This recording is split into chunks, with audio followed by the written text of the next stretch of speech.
Hi guys, it's Dr. Jen Caudle, and I'm back with the Be Your Own Doctor series where I talk about a little bit of everything. Celebrity health news you can use on a daily basis, and all sorts of other stuff.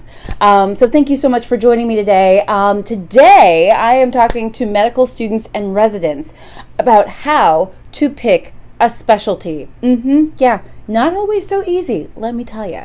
But first, before we get started, I would love you to check out my other videos. I have videos for med students and residents and so much more. Just make sure you click the subscribe button and hit the little bell to get updates.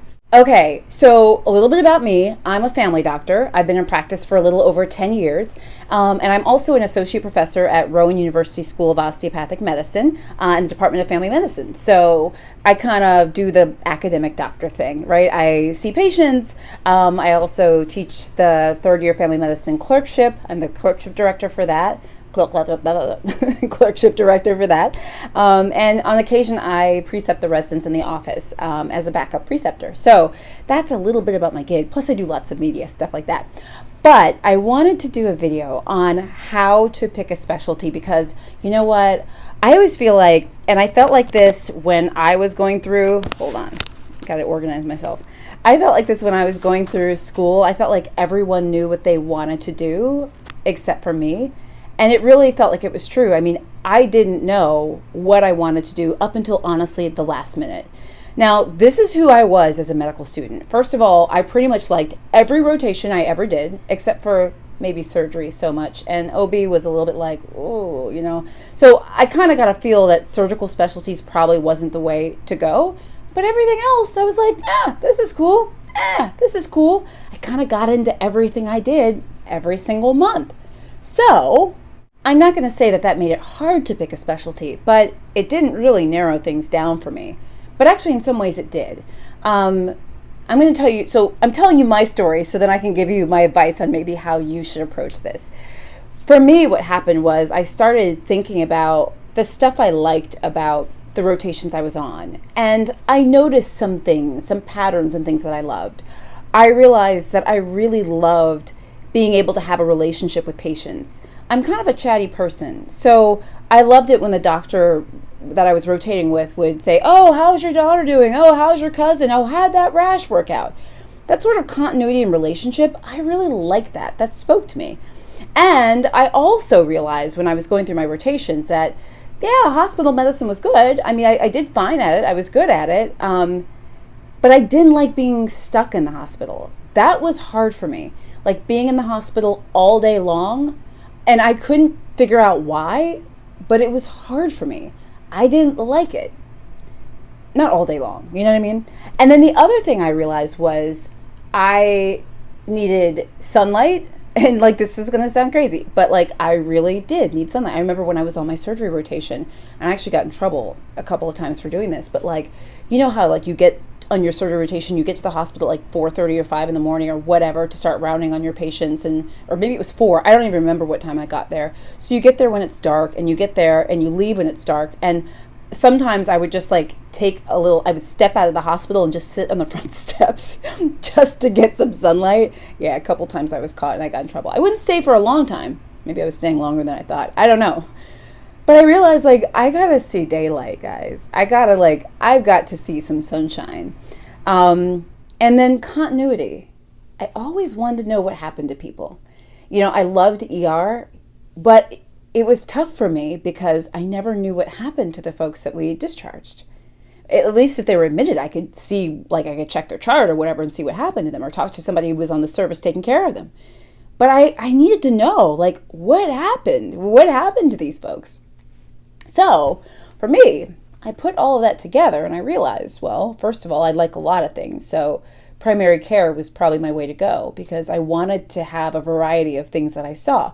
If I just, you know, dealt with kidneys or hearts or something all day long and that's all I did, oh my God, I wouldn't be able to do it. And I recognized that very early on. And that helped drive me towards primary care. But once I figured out, okay, primary care, I like primary care. Once I realized that, though, then I had to figure out how I wanted to deliver it. So I was like, well, family medicine, that seemed pretty cool. And then internal medicine, that was cool because I love, like, I love parts of the hospital. I like the idea of rounding in the team and stuff like that. I did like that. I did like grand rounds and stuff in the morning. I liked that part. And I also liked that people who were hospitalists and stuff like that coming out, there was a lot of flexibility with the work they did, which you don't always see in family medicine and other things. I was like, ooh, so I like internal. Then I was like, ooh, ER. I like that too, because I like the pace of it, right? You're like running around, you're throwing central lines, you're suturing, you're doing all this stuff. It's so cool, like it never stops. So you might wonder, then how did I decide on family medicine, which is what I do?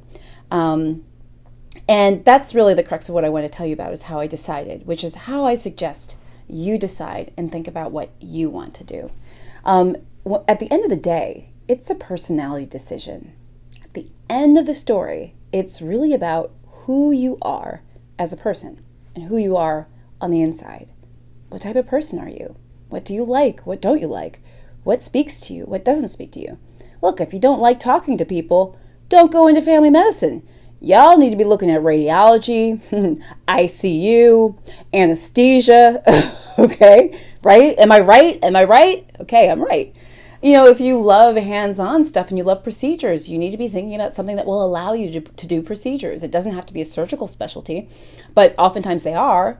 It doesn't have to be general surgery or OB. There's ENT. You could be an interventionalist, an interventional cardiologist. You could be an interventional radiologist. There's a lot of things that you can do that involve procedures, If you like things that are fast-paced, think about what specialties will give you that fast-paced lifestyle. Of course, ER, totally top of mind. ICU medicine, even though it's maybe not always fast-paced, it's certainly it's super critical, right? Critical medicine, which there's a level of acuity that's sort of always there, if you like that. So what I did was I just sat down and I thought about what made sense for me and who I was. And this is what I'll say, guys. For those of you picking your specialties, there can be so much pressure on which specialty to choose, right? Because let's face it, some specialties are more glamorous than others, right? Family medicine, I'm a family doctor. Not glamorous at all, right? No, it's not. We don't make the most money. We make probably some of the least, like primary care is sort of at the bottom of the totem pole. We're not glamorous. We're not thought of as one of the most competitive specialties at all. No.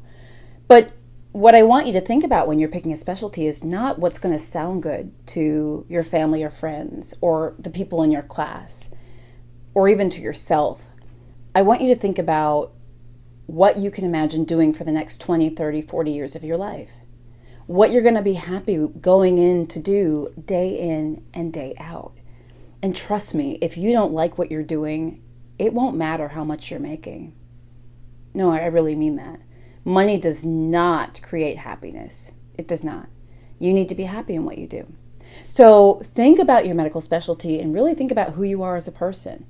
When I went to decide and I figured out, primary care, and then I needed to narrow it down, I started kind of thinking about the things I had remembered about myself throughout med school. I remembered that I needed windows and sunlight, and I had problems being in the hospital for too long. And I said, ooh, well, maybe outpatient would be good for me. And I also remember that, yes, I love the pace of ER, but I also wondered if I would get burned out. I wondered if I always wanted to move at that pace. I also knew that I wanted to see what happened to people afterwards, and I wanted to be able to talk to people and have relationships with them. And all of those things kind of boiled into one, really led to me doing family medicine. Now, I could have chosen internal medicine and then done like an outpatient practice when I came out. But for me, a lot of the life that I wanted to live, I wanted to start that in residency. And that's why I chose family medicine. I couldn't be happier. It's maybe not the coolest specialty. Of course, it's cool to me, but I wouldn't trade a single day. I wouldn't trade a single day of it. I love it. Every day I'm amazed. Yeah, there are days I'm frustrated and I'm annoyed and I'm like, oh my gosh, and whatever. But the truth of the matter is, it's who I am. So when you think about your medical specialty, you need to think about who you are. Who are you as a person? And who is it that you want to be, and how is it that you want to practice? What speaks to you? And that's the direction you need to go in. You know, a lot of people will say pick a specialty based on the money and the lifestyle and this and that. And no, I'm not going to tell you not to. I mean, hey, who doesn't want more money? Who doesn't want a great lifestyle? But my personal belief is that those things won't make up for being miserable.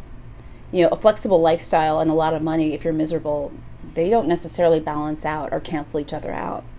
So above all, think about what you like and who you are, and don't think or worry about what anyone else says. So I hope that's helpful. I hope that's encouraging. And I would also say too, just try out lots of different specialties. You know, do elective rotations and different things. Talk to different people. Talk to residents. Talk to attendings about what they love about what they do, about what they wish were different, if they would have done anything different. That stuff is really, really important. So, but above all, trust your gut. You're going to be just fine. And that's all I got for you today. Thank you so much for joining me for the Be Your Own Doctor series. Remember, if you want, health news that you can use on a daily basis, or maybe you want stuff for med students and residents, or even celebrity health news, or you just want to learn about that quirky health stuff you've always been wondering about, I'm your girl. Just make sure you click the subscribe button and hit the little bell for updates.